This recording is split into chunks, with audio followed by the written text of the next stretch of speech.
तो आज से कुछ टाइम पहले ब्लैक पैंथर वकांडा फॉरएवर का एक छोटू सा टीजर आया था जिसने मूवी की अच्छी खासी हाइप बनानी शुरू कर दी थी। और कल रिलीज होने वाले इसके ट्रेलर को देखकर it is very safe to say कि ये मूवी बहुत फाड़ होने वाली है। नहीं सच में भाई, जो बैकग्राउंड म्यूजिक है, जो वाओ मोमेंट्स है, जो कैरेक्टर्स है, जो उनकी रिलेशनशिप्स है, जो केमिस्ट्री है, क्या गूज बम्स वाली फीलिंग आ रही थी, मैं बता नहीं सकता आपको। लेकिन अगर इसका स्टेप बाय स्टेप ब्रेकडाउन करना शुरू करें तो पुराने वाले टीजर की तरह इस वाले ट्रेलर में भी हम सर चैडविक बोसमैन को एक बढ़िया सा ट्रिब्यूट देते हुए देख सकते हैं, जिसमें शूरी उनका हेलमेट पकड़ के खड़ी है। और यहीं पर अगर आप तचाला की मॉम के हाथ पर ध्यान दोगे तो उन्होंने वही कियोमो बीड्स पहनी हुई है। अगर आप लोग इनके बारे में नहीं जानते तो ये एक बहुत ही स्पेशल टाइप का वकांडन टेक है जो वाइब्रेनियम से बना होता है। इस ब्रेसलेट्स में छोटी छोटी बीड्स होती हैं जो बहुत सारे अलग अलग तरह के काम कर सकते हैं, जैसे कम्युनिकेशन से लेकर व्हीकल कंट्रोल तक।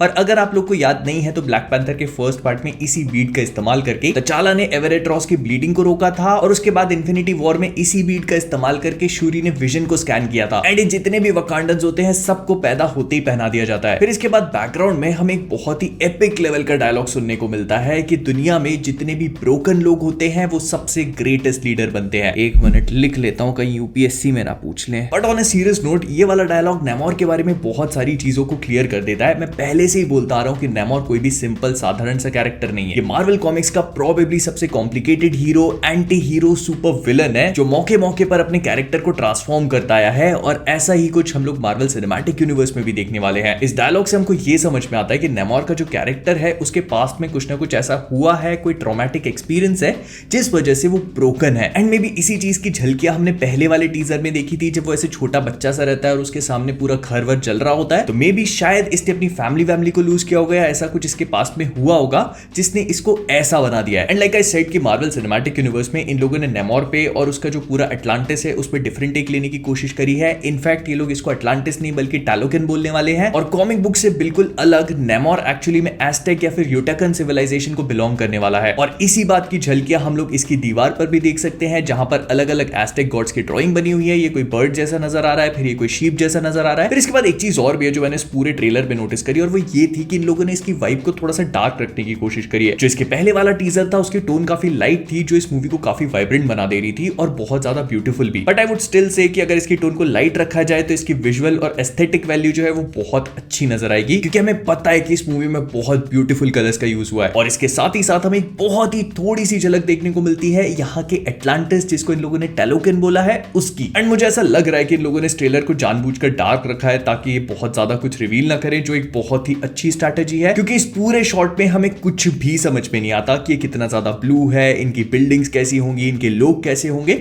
लेकिन इस पूरे ट्रेलर में एक बात और भी है जो बहुत ही अच्छी तरह से समझ में आ चुकी है कि जितने भी टैलोकिन के लोग हैं इनकी पानी के अंदर स्किन नॉर्मल ह्यूमन बींग्स के कलर की होती है, लेकिन जैसे ये लोग सरफेस पे आते हैं तो प्रोबेबली एयर के कांटेक्ट की वजह से ये ब्लू कलर की हो जाती है। प्लस इनको जमीन पे सांस लेने के लिए मास्क वगैरह की जरूरत पड़ती है, तो ऑलरेडी इन लोगों की एक थोड़ी बहुत वीकनेस भी बता दी गई है। और ऐसे मेगालोडॉन वाले थ्रोन पे बैठने के बाद हम उसके हाथ में एक स्पीयर को देख सकते हैं। अब कॉमिक बुक्स में नेमोर के पास एक स्पीयर नहीं बल्कि एक ट्राइडेंट होता है, जिसको ट्राइडेंट ऑफ नेपच्यून कहा जाता है, और ये बहुत पावरफुल वेपन है।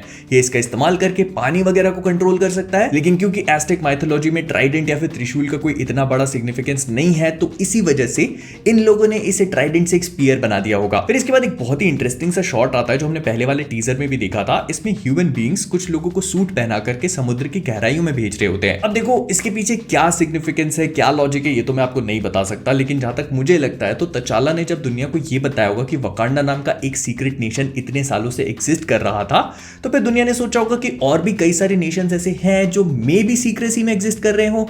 तो इसी वजह से उन्होंने पानी के अंदर किसी को भेजा है इन लोगों के किंगडम को ढूंढने के लिए।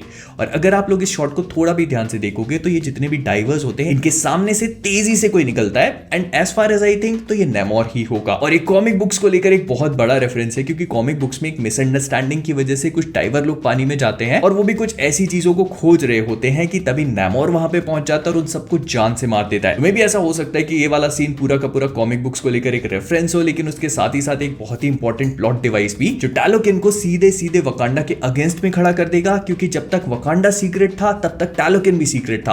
अब वकांडा के बारे में दुनिया को पता है तो टैलोकिन का सीक्रेट भी सेफ नहीं है, और इसी वजह से दोनों आपस में लड़ रहे हैं। प्लस ऐसा भी हो सकता है कि क्योंकि तचाला नहीं है तो वकांडा को प्रोटेक्ट करने के लिए कोई पावरफुल किंग नहीं है, और यही सोच के नेमोर भाई साहब ने कहा कि पेल देते हैं। लेकिन इसी के अगले शॉट में हम अम्बाकू को देखते हैं जो ऐसे पूरी सभा वभा बिठा के बैठा हुआ है और लोगों को बता रहा है कि वो जो बंदा है कोई भी आम इंसान नहीं है। उसकी ट्राइब वाले उसे किंग या फिर जनरल कह के नहीं बुलाते, वो उसको कहते हैं कुकुलकान, जो लिटरली एस्टेक माइथोलॉजी या फिर यूटकन सिविलाइजेशन के सरपेंट गॉड में ट्रांसलेट करता है, वो भी पंख वाले। और इसी का एक दूसरा वर्जन है क्वेटज़ल्कोएट्ल जो दूसरे सिविलाइजेशन में माना जाता है। तो आप समझ रहे हो कि ऑलरेडी नेमोर के कैरेक्टर को लेकर कितना खतरनाक ग्राउंड वर्क डाल दिया गया है।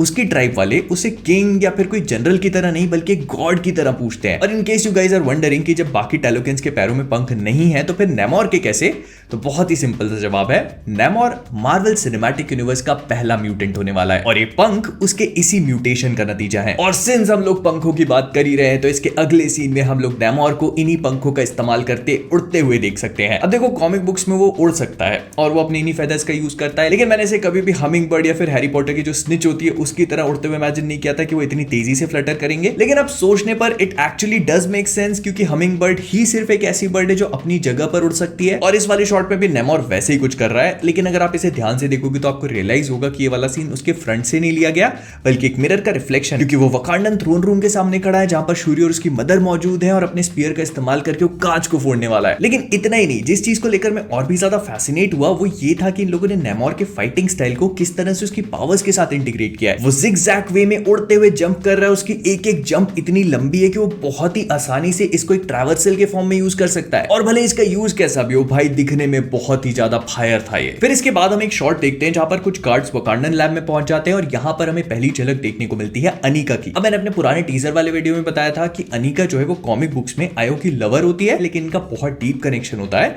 मिडनाइट एंजल आर्मर के साथ, जो वकांडन टेक से बना हुआ एक काफी पावरफुल आर्मर है और इसे पहनने वाले को उड़ने की और बुलेट्स को डिफ्लेक्ट करने की पावर्स देता है। एंड पुराने वाले टीजर में हमने अनिका को ये वाला आर्मर पहने हुए भी देखा था। एंड अगर आप लोग सोच रहे हो कि नेमोर शायद पानी में उतना तेज नहीं तैर सकता, तो ऐसा बिल्कुल भी नहीं है। जितना तेज ये जमीन पे मूव करता है उससे कहीं गुना ज्यादा तेज पानी में मूव कर सकता है। लेकिन इस वाले शॉट में बस वो चल के जा रहा है क्योंकि उसे तेज तैरने की जरूरत नहीं है। अगर आपको तेज तैरने का सैंपल देखना है तो वाला शॉट देख लेना जहां पर वो लोगों के सामने से निकलता है। फिर इसके बाद वाले शॉट में हम नेमोर को तचाला की मॉम के सामने खड़ा हुआ देखते हैं और इस बात को देखकर समझ में आ रहा है कि इन लोगों के बीच में कुछ बातचीत हो रही है वॉर को अवॉइड करने के लिए।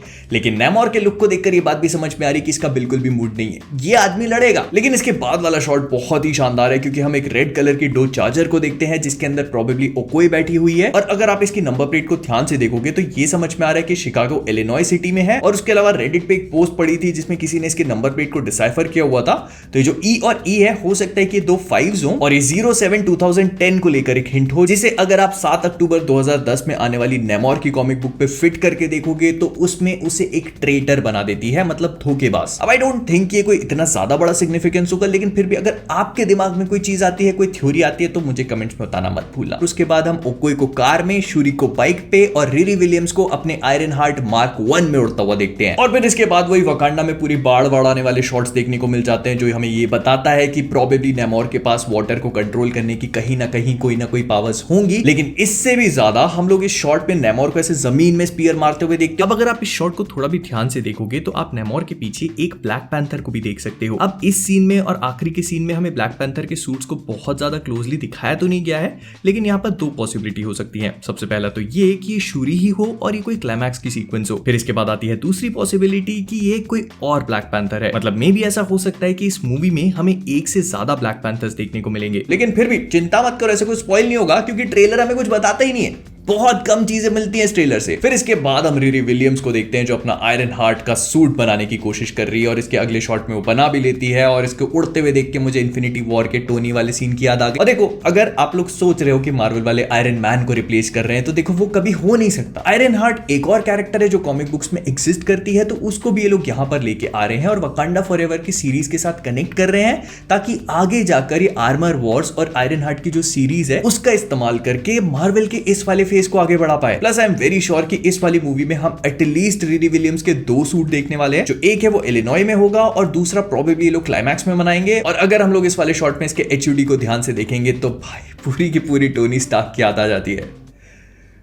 कमाल था भाई। यहाँ नीचे एक रडार बना हुआ है जो बता रहा है कि इसके सामने कुछ लोग हैं और उसके अलावा यहाँ पर मैक्स पावर का एक इंडिकेटर है। और पर्सनली मैं इस मूवी में आयरन हार्ट का एक अच्छा सा सूट देखना चाहता हूँ। उसका रीजन बहुत सिंपल है, क्योंकि इसके बाद आयरन हार्ट की खुद की सीरीज आने वाली है। तो अगर ये लोग इसी मूवी में इसके सूट को बना लेते हैं तो इनके पास ऑलरेडी उसके एसेट्स आ जाएंगे, जिसका इस्तेमाल करके ये इसके शो में कम मेहनत में हमें अच्छा सीजीआई दिखा सकते हैं, जैसे हम लोगों ने शी हल्क में हल्क का देखा था। नहीं तो फिर वही शी हल्क वाला कांड हो जाएगा। फिर इसके बाद वाले शॉट पे हम अटूमा को पहली बार देखते हैं। अब अगर आप लोग सोच रहे हो कि अटूमा कौन है, तो जैसे एक्वामैन का दुश्मन उसका खुद का भाई ओशन मास्टर होता है, तो वैसे नेमोर का दुश्मन अटूमा होता है, जो कॉन्स्टेंटली उससे थ्रोन छीनने की कोशिश करता है। एंड बहुत सारे लोगों का ये भी मानना है कि प्रोबेबली इस वाली मूवी में ये मेन विलन होगा और आखिरी में शूरी और नेमोर मिलकर के अटूमा से फाइट करेंगे। बट मुझे इस बात के चांसेस कम लगते हैं। और ऐसा क्या है, क्यों है, इसके बारे में किसी और वीडियो में अच्छे से अलग से बात करेंगे। फिर इसके बाद हम एक बड़े से शिप को देखते हैं जिसके पास जितने भी तलोकन वाले हैं वो सब आकर अटैक करने की कोशिश कर रहे हैं। तो आई थिंक कि ये वकांडा का शिप होगा जो टैलोकन पर अटैक करना है और एक फुल फ्लेजेड वॉर होने वाला है। फिर इसके बाद ऐसे हम अंबाकू को छाती पीटते हुए देखते हैं और हमको पता है क्योंकि हनुमान जी को पूछते हैं, तो इसी वजह से ये एप ट्राइब है। अब आई जस्ट होप कि इस मूवी में इसकी डेथ ना हो जाए, क्योंकि एक चैडविक सर की काफी थी भाई। और फिर उसके बाद शूरी अपने पूरे सूट वूट को पहनकर जंप करती और इतनी ऊपर से भी जब वो लैंड करती है तो एक साउंड नहीं होता, क्योंकि हमको पता है कि उसने स्नीकर्स पहन रखे हैं। और उसकी लैंडिंग से जो काइनेटिक एनर्जी जनरेट हो रही है उसको हम इस सूट में जाता हुआ देख सकते हैं। और यहां पर ना कोई म्यूजिक नहीं बजता। जिस मोमेंट वो लैंड करती है सब कुछ एकदम साइलेंट हो जाता है और वो चीज बताती है कि ये ट्रेलर अपने आप में कितना ज्यादा पावरफुल था। लेकिन इसके साथ ही साथ मैंने इस ट्रेलर में एक चीज और भी नोटिस करी, और वो ये थी कि जब ये पूरा खत्म हो जाता है तो ये लोग टिकट्स ओपन, मतलब टिकट्स ऑन सेल का अनाउंसमेंट भी कर देते हैं। और अगर आप लोग को याद नहीं हो तो थॉर लव एंड थंडर और मल्टीवर्स ऑफ मैडनेस के लिए इन लोगों ने अलग से क्लिप्स रिलीज करी थी ताकि ये लोग टिकट्स ऑन सेल को अनाउंस कर सके। तो इसका मतलब ये है कि प्रोबेबली हमें वकांडा फॉरएवर का बहुत ज्यादा माल देखने को नहीं मिलने वाला,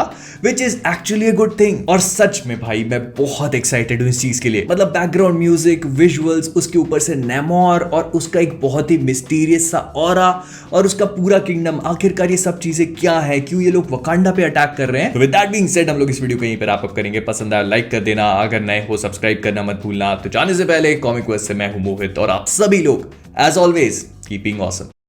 आज 10-15 करोड़ पैसे की कोई फिक्र नहीं है। इमेज का फलूदा कर दिया, वाट लगाई तूने।